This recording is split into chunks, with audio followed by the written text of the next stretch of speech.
Welcome to Cappadocia.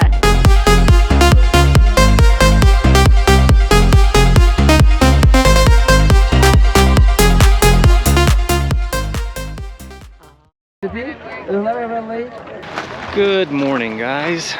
Okay, so today we're starting out reasonable time this morning, about 10 o'clock in the morning our time, for what's called the Green Tour. So there are two very popular tours here in Cappadocia. One is the Red Tour and one is the Green Tour. The Green Tour offers more like views of the natural landscapes, as well as a visit to one of the underground cities, and one of the oldest monasteries in the world is also found here. So we opted to do the Green Tour. The Red Tour is also fantastic. It takes you to some of the most like iconic sites here in Cappadocia, but we're under the understanding that a lot of those sites can actually be reached very easily from where we're staying.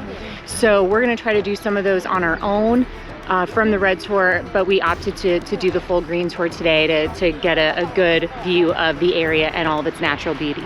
Yeah, our first stop here is sort of an overlook of Cappadocia, seeing some of the old houses, I guess, where they dug into the limestone. They said life began here around 6,000 years ago, so it's going to be an interesting day, a lot to see, and we're really excited about what we're going to see here later. Absolutely, yeah. So our guide actually told us that this whole area, the formations that we're seeing and the landscapes themselves have been forming over millions of years, and it's all due to volcanic eruptions from the area. So, you know, tons and tons of eruptions and then natural kind of, events have led to this gorgeous landscape that's found in this area, which has been a UNESCO World Heritage Site for about 40 years now. The entire area of Cappadocia is a protected site. So really, really beautiful land, and we're currently at the Gureme panoramic view site just outside of the town of Gureme. Yeah, as you look down from the cliffs, you can see the housing, I guess, where they dug into, and made the caves into the formations, the geological formations. They said the first level, or the first floor, would be for animals, the second and third floor would be housing, and the top floor, or fourth floor maybe, would be for the pigeons. And they're gonna explain to us why they have pigeons at our next stop. Yeah, which is the Pigeon Valley. Okay, this whole valley is known as the Pigeon Hotel or Pigeon Valley. The local population back in the day carved hundreds of windows or doors into the stone for the pigeons, which they use for fertilizer as homing pigeons, and even today the pigeons are still here. They're just wild, and they come out at night or during the day for feeding, and then they go back in at night to rest and nest. And this is found in the town of Uchisar. So just outside of Gureme, which is where we're staying, you go to Uchisar, and this is where the Pigeon Valley can be found.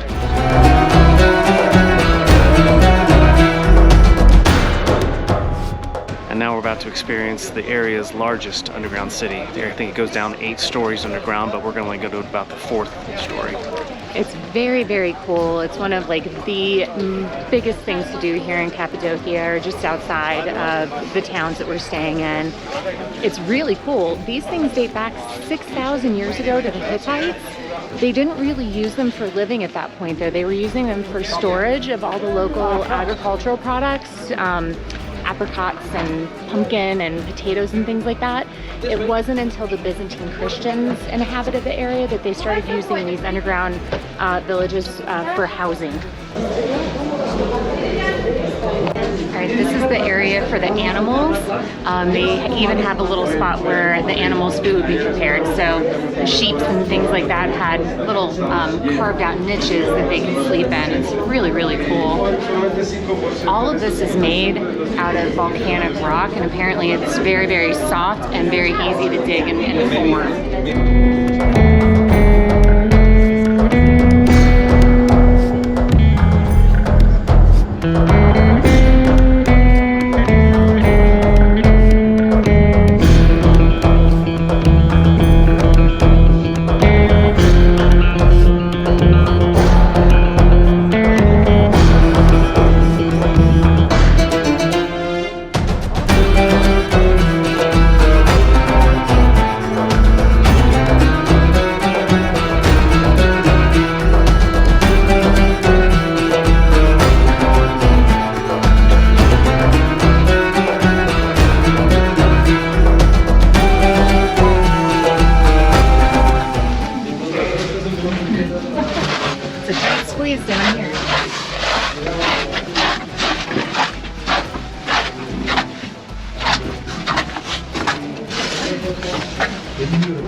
If you're claustrophobic, it could be an issue. Yeah, which I am.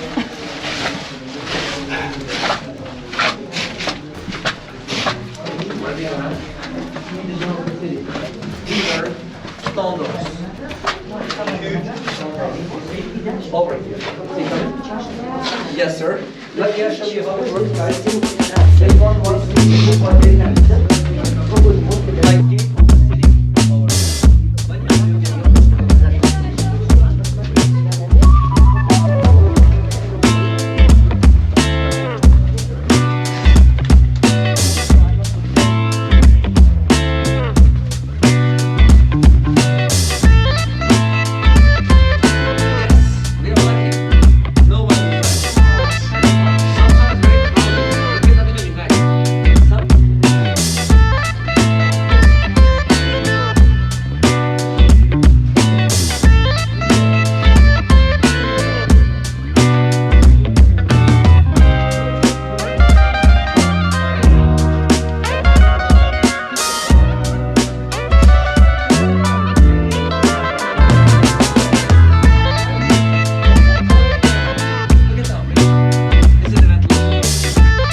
Very small tunnels. It's very cool though. We're heading to the 4th level.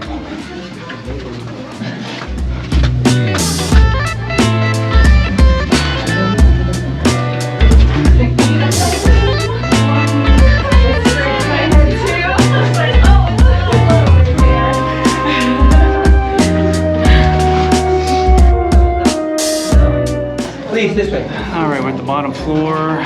Bottom floor. Now we're gonna go back up to they said the kitchen, the main kitchen for the underground city.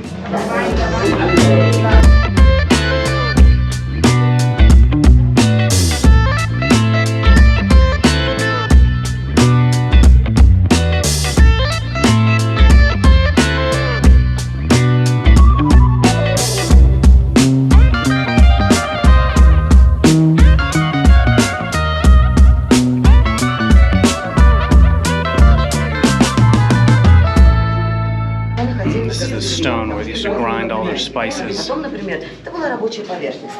То есть в то время, когда люди...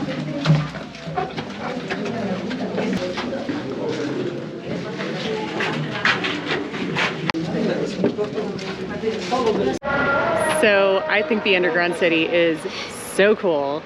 What a unique experience to get to see how these older civilizations literally created a life for themselves underground, and how it began, you know, just trying to protect themselves from persecution, and then how they just made a life down there. I mean, it's really, really fascinating, and I think an absolute must-do when you come to Cappadocia. Yeah, I think he said up to 5,000 people lived down there at its height.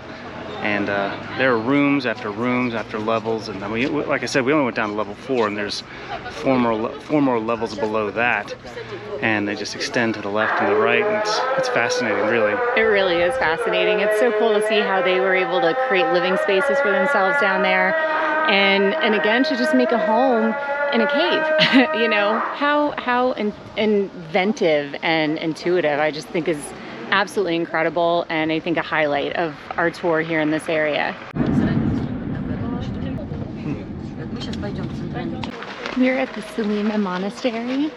This has been around for, goodness, what did he say? They said it was occupied until the 11th century. Until the 11th century, right. So for thousands of years, and then it kind of went abandoned for a while.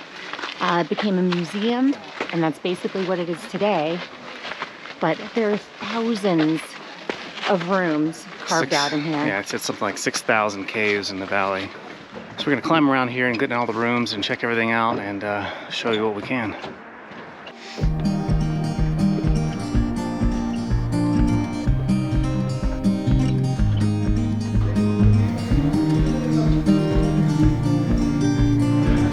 Wi-Fi up here.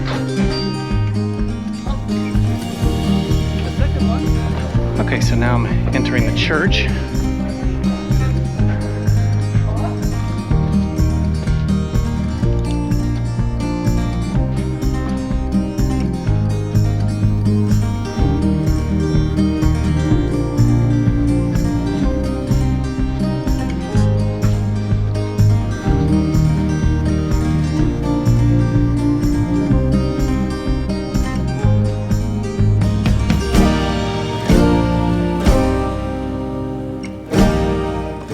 Where this goes, we're gonna find out though.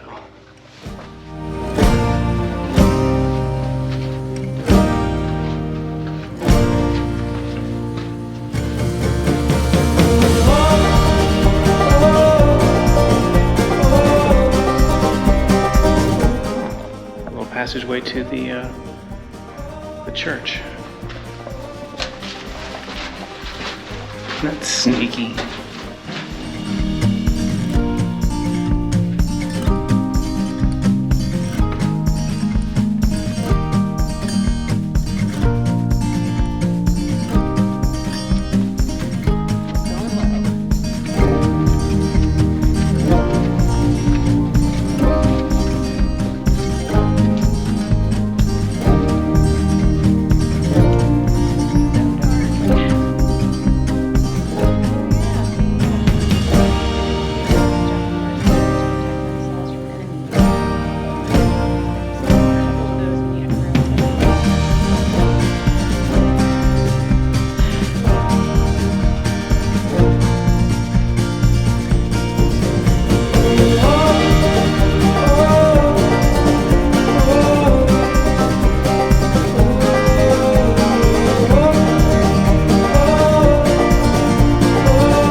The Alara Valley, or Alara Canyon, is very, very pretty. It's a nice, easy walk to get down here into the canyon, and then we're just following the river right now down to a restaurant. We're gonna have some lunch down by the river today. It's a beautiful afternoon. It's not too cold. We're here in mid to late October, so like yesterday morning for the hot air balloon ride, it was about 32 degrees Fahrenheit. It's freezing. But today in the sun, it's absolutely beautiful. Yeah, it's still chilly in the shade. It is. And there's a mountain off to our, I don't know what direction it is, but off this way. It's above 10,000 feet, so there's a lot of mountains in the area. They're big, and they say they get a lot of snowfall out here. Yeah, apparently we just beat the snowy weather. They're expecting snowfall in about 2 weeks. So we got here just in time before all of that, because some things do shut down, or they're just not quite as enjoyable when it's super snowy and it's really, really cold.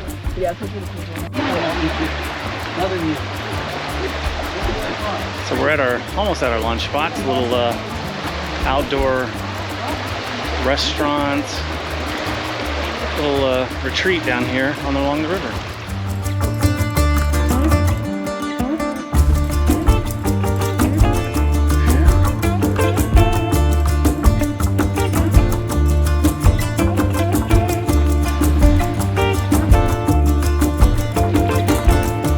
We've had 2 very, very busy, long days. So today we're just gonna relax a little. We got to sleep in this morning. We're gonna go grab some breakfast. Oh my goodness. We're gonna go look at the cute little kitties. Oh, hey mama.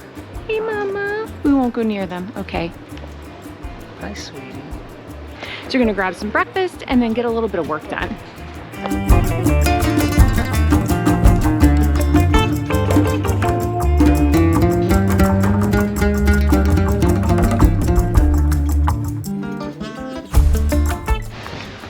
Afternoon, everybody. We're heading to lunch now at one of the other cave restaurants here in Gureme.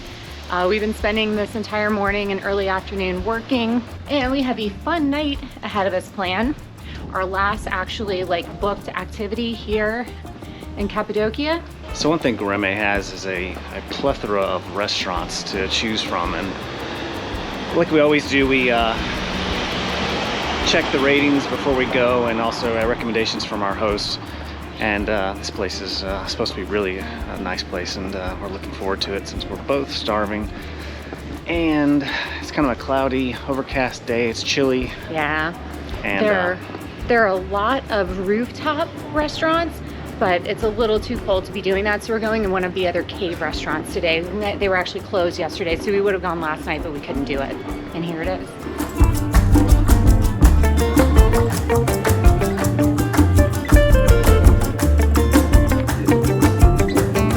Yeah, so we came out for a fantastic lunch at another cave restaurant. Really nice meal. We got here late in the lunch hour, so we had the place to ourselves for a while. So we had a quick meal and some really nice service. Yeah, it was great. I love these cave restaurants. They're very, very cool. You know, getting to stay in cave hotels, eating in caves, really, really makes Cappadocia such a special and unique place.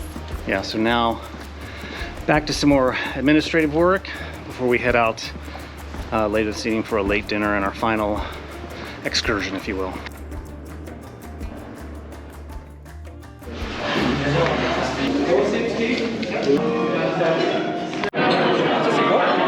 our last booked excursion for our time here in Turkey is actually a Turkish dinner. We wanted to do something that gave us an opportunity to see some fun entertainment and also get a great dinner. There's a really cool setup here. We were taken outside of the town of Avanos, which we've not been to since we've been in the area, in the Cappadocia area. And we're just eating some of the meze right now before some dinner, and then I'm assuming when dinner comes out, we'll get to see the show. Meze is appetizers for everybody else.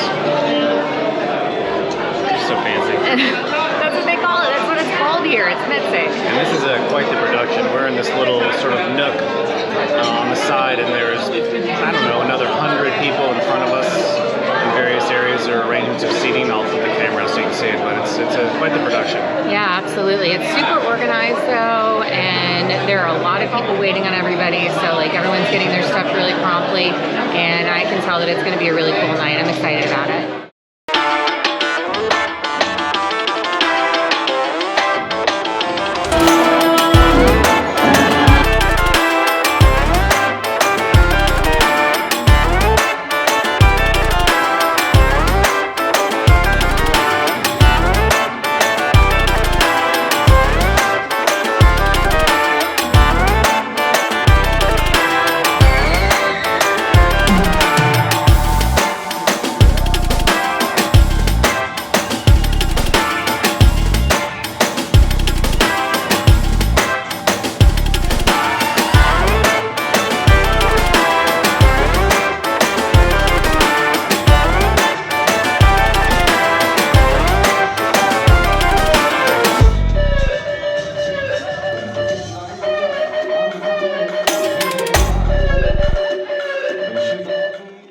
While we were horseback riding in Cappadocia, we went into that really cute little cafe to grab tea and take kind of a little bit of a break, and also let the horses have a break.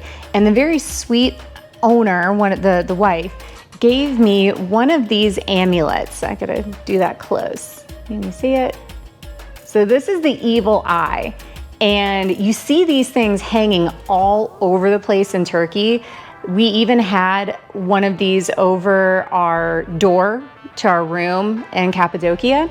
And the reason you find these things all over the place is it's basically a Turkish superstition. The evil eye is supposed to kind of bring potential misfortunes to people or their belongings. And the Turkish people believe that by having one of these amulets and wearing them or putting them up in their homes, that these amulets actually absorb those energies and spare themselves from enduring those misfortunes. So really, really common to see these. And that very sweet lady gave this to me. She said, go ahead and hook it onto your bag, carry it with you everywhere you go, and it will protect you. We have something very similar in Italian folklore. It's called the horn. We Italians wear a little horn on our necklaces, or we will put them up around our homes, again, to protect from the evil eye. So Turkish and Italian traditions are not that dissimilar from one another, and this is Turkey's version of it. It's very cute.